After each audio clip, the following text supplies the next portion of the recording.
Жас мобилограф бағамы бойынша байқауға қатысушы 10 сынып оқушысы Туралиева Венера мамандықтар әлемін ашамыз атты форумның аясында ауыл кондитері жас келін Қуанова Айдана Әділқызының бір күндік жұмысынан үзінді.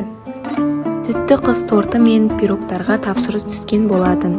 Оның жасалу жолымен бөлсек, ең алдымен ыдысқа 2 жұмыртқа мен үстіне сгущенканы құйып, миксермен жақсылап араластырамыз.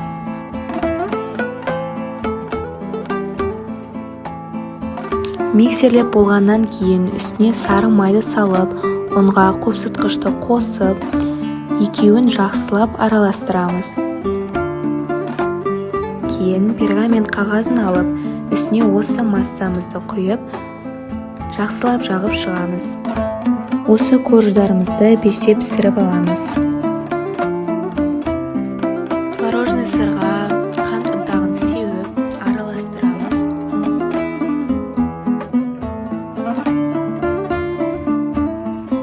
Үстіне 34% сливкиді құйып, оны да миксермен араластырамыз. Піскен корждарды бір қалыпты етіп бөліп, пропитканы құйып, кремін жағып, тортымызды жасаймыз.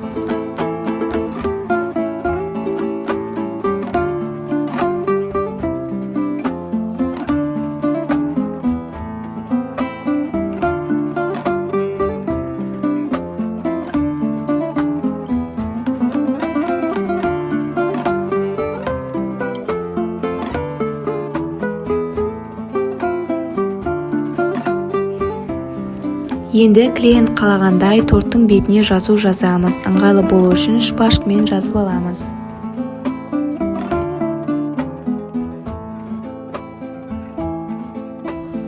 Торт дайын, келесі сметаник пирогын дайындаймыз. Видеода көрсетілгенде 2 жұмыртқа, үстіне қант салып, қаймақ салып, жақсылап венчикпен араластырып аламыз.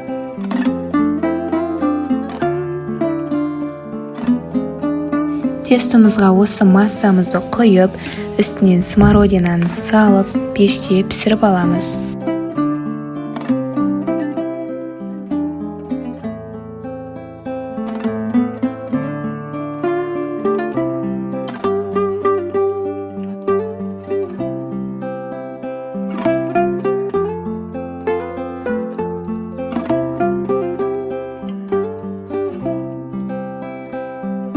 Айдана кондитердің қолынан шыққан тәтті бәліштерге тапсырыс беріңіздер.